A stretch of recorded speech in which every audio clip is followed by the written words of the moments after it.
बिस्मिल्लाहिर्रहमानिर्रहीम। अस्सलाम वालेकुम। कैसे हैं आप सब? उम्मीद करती हूँ आप सब बिल्कुल ठीक होंगे। आज की वीडियो क्लास 5 की सोशल स्टडीज़ की बुक पर है और आज की वीडियो में मैं आपके साथ lesson number 5 human activities and climate की जो रीडिंग है वो शेयर करूँगी। तो वीडियो आपने एंड तक देखनी है। वीडियो अच्छी लगे तो वीडियो को लाइक भी कीजिएगा और चैनल को भी ज़रूर सब्सक्राइब कीजिएगा। तो पहला टॉपिक हमारा यहाँ पर है ग्रीन हाउस। इसको हम डिस्कस करेंगे। तो चलिए जी रीडिंग को स्टार्ट करते हैं और देखते हैं कि ग्रीन हाउस इफ़ेक्ट क्या है। In countries with cold in climate, people build a small glass house where plants can be grown.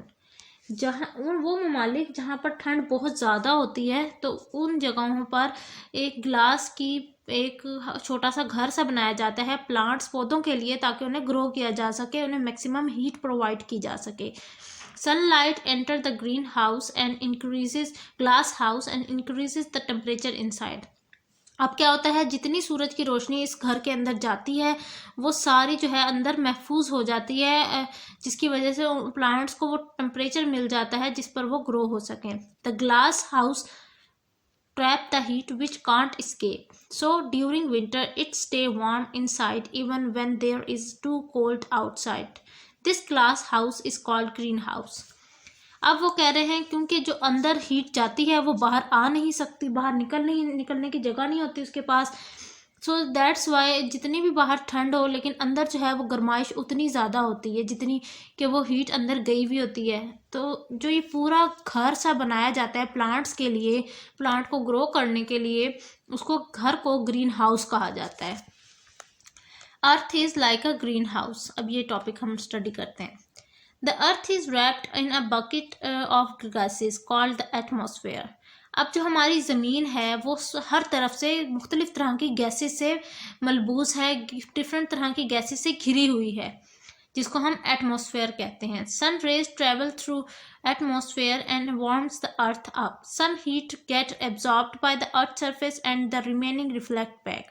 अब क्या होता है कि सूरज की रोशनी जब ज़मीन पर पड़ती है तो ज़मीन पर जो रेस हीट की रेस जाती हैं वो जब अंदर चली जाती हैं तो वो वापस नहीं आती। दैट्स वाई जो है इस अर्थ को जो है वो ग्रीन हाउस इफ़ेक्ट कहा गया है कि ये भी ग्रीन हाउस वाला काम कर रही होती है। जबकि जो रेस अंदर नहीं जाती वो रिफ्लेक्ट बैक होकर यानी वापस चली जाती हैं। When the next page number 31 पर heat travels back into the atmosphere, it is trapped by some of the gases such as carbon dioxide and water vapors. These gases do the same thing as a greenhouse. These heat trapping gases are called greenhouse gases. अब जब वो heat अंदर आती है आज हमारी ज़मीन पर तो जो कार्बन डाइऑक्साइड है या पानी के जो बुखारात हैं वो उसको पकड़ लेते हैं, उसको बाहर नहीं जाने देते, जिसकी वजह से जो है वो जो गैसेस ट्रैप करती है ना, हीट को पकड़ लेती हैं अपने पास, उन गैसेस को ग्रीन हाउस गैसेस कहा जाता है। ठीक है, ग्रीन हाउस इफेक्ट। अब उसका क्या असर आता है वो हमने थोड़ा सा पढ़ना कि ग्रीन हाउस इफेक्ट क्या है। Green house gases stop the heat from escaping into the atmosphere keeping the earth warm.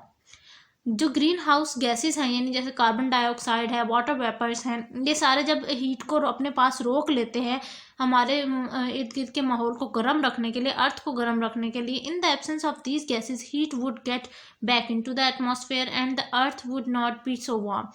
लेकिन अगर ये गैसेस मौजूद ना हों तो क्या होगा कि हीट जो है वो वापस एटमॉस्फेयर में चली जाएगी, बाहर चली जाएगी अर्थ से, और इसके रिजल्ट में क्या होगा कि हमारी अर्थ ठंडी हो जाएगी। The problem of the rise in temperature due to the certain gases is called the greenhouse effect. और ये जो क्या कहते हैं जो मसला है ना टेम्परेचर का बढ़ने का उन गैसेस की वजह से, उसको कहा जाता है ग्रीन हाउस इफेक्ट। अब है आगे हमारे पास global warming. Too much carbon dioxide and other greenhouse gases in the atmosphere are keeping the greenhouse effect stronger. The earth is getting warmer day by day. The rise in temperature due to greenhouse effect is called global warming.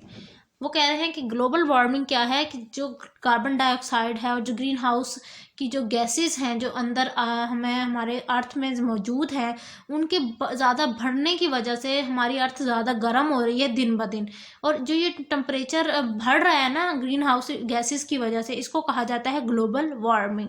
Global warming is causing problems for humans, plants and animals. और ये global warming जो है ये कितनी dangerous, किसके लिए dangerous है? इंसानों के लिए, पौधों के लिए और जानवरों के लिए, क्योंकि इंसान भी और पौधे भी और जानवर भी, ये तीनों जो हैं ये एक सर्टेन टेम्परेचर पर सर्वाइव कर सकते हैं। अगर टेम्परेचर बहुत ज़्यादा हाई हो जाए तो ना इंसान बचेंगे, ना प्लांट्स बचेंगे, ना एनिमल्स बचेंगे। Effect of human activities on climate. Today we have all things that make our life comfortable. We also do many activities for the betterment of our life. अब आज के दौर में हमारे पास बहुत सारी ऐसी चीज़ें हैं जिनकी वजह से हमने अपनी ज़िंदगी को आसान बना ली है, और जो ये हम जो जितने भी काम हैं वो सारे इस वजह से करते हैं, सारी ऐसी एक्टिविटीज़, ताकि हमारी ज़िंदगी मज़ीद बेहतर होती चली जाए। But we never realize it can impact the environment negatively. Some of our activities are increasing the amount of greenhouse gases in the atmosphere. लेकिन हम ये नहीं सोचते कि हमारी इन एक्टिविटीज़ की वजह से क्या होगा, हम पर गलत असरात भी पड़ सकते हैं। जैसे कि ग्रीन हाउस कुछ एक्टिविटीज़ ये जैसे कार्स का इस्तेमाल करना ज़्यादा, उसकी वजह से धुआं प्रोड्यूस होता है, ग्रीन हाउस गैसेस प्रोड्यूस होती हैं, और ग्रीन हाउस गैसेस प्रोड्यूस होने की वजह से इंसान पे भी ज़ाहिर असरअंदाज होंगी, हमें सांस लेने में इशू हो सकता है, और भी बहुत सारे छोटे छोटे प्रॉब्लम्स हैं। ट्री, अच्छा जी, some of them are given below. Tree releases oxygen and absorb carbon dioxide. Cutting down trees increases the amount of carbon dioxide in the atmosphere. अब वो कह रहे हैं कि जैसे कि दरख्त हैं, दरख्त जो है ऑक्सीजन बनाते हैं और कार्बन डाइऑक्साइड अपने अंदर एब्जॉर्ब कर लेते हैं। तो जब हम ट्रीज़ काटेंगे और ट्रीज़ कम होंगे तो उसकी वजह से हमारे जो माहौल है उसमें कार्बन डाइऑक्साइड ज़्यादा हो जाएगी और ऑक्सीजन की मिकदार कम हो जाएगी, जिसकी वजह से हमसे सांस लेने में मसला होगा। Next page number 32। Fossil fuels such as coal, oil, gas, etc. are used in cars, businesses, airplanes, ships and factories. The burning of fuels releases a large amount of carbon dioxide into the atmosphere. वही बात जो मैंने आपको समझाई थी कि जब हम कार्स का यूज़ करते हैं तो उसकी वजह से कार्बन डाइऑक्साइड ज़्यादा प्रोड्यूस होती है और ग्रीन हाउस इफेक्ट ज़्यादा जो है गैसेज हमें इफेक्ट करती हैं, वो मसला प्रॉब्लम क्रिएट करती हैं। अब है जी स्टेप टू रिड्यूस। अब हम किस तरह से जो है अपने आप पे काबू पा सकते हैं, ये कौन कौन से तरीके हैं जिनकी वजह से हम ग्रीन हाउस गैसेस को अपने जो अर्थ है उसमें ज़्यादा इंक्रीज ना होने दे। तो उसके लिए सबसे पहले हमें क्या करना है, think you can I can do, जो हम कर सकते हैं। वॉक और use bicycle instead of using car as their smoke releases carbon dioxide. Save the existing trees and plant more trees. सबसे पहले वो कह रहे हैं कि हमें जो है गाड़ी की जगह बाइसिकल का इस्तेमाल करना चाहिए, क्योंकि बाइसिकल से धुआं तो नहीं प्रोड्यूस होता, और या पैदल चल के जाना चाहिए ताकि कम से कम जो कार्बन डाइऑक्साइड है वो रिलीज हो। दूसरा, हमें ज़्यादा से ज़्यादा पौधे लगाने चाहिए। Keep the environment neat and clean. Coal, gas and oil are use to generate electricity. Save electricity by switching off fan, TV, computers, air conditioner etcetera when they are not in use. अब वो कह रहे हैं कि इसके अलावा हमें जो है अपने इर्द गिर्द के माहौल को साफ़ सुथरा रखना चाहिए, गंदगी नहीं फैलानी चाहिए। साथ ही जो कोल है, गैस और ऑयल है उसका इस्तेमाल करना चाहिए बिजली को बनाने के लिए, और जहाँ हम नहीं बैठे हुए और वहाँ पर बिजली के अप्लायंसेज ऑन है तो उस कोशिश करें कि उस जगह को ऑफ रखें ताकि बिजली ज़ाया ना हो।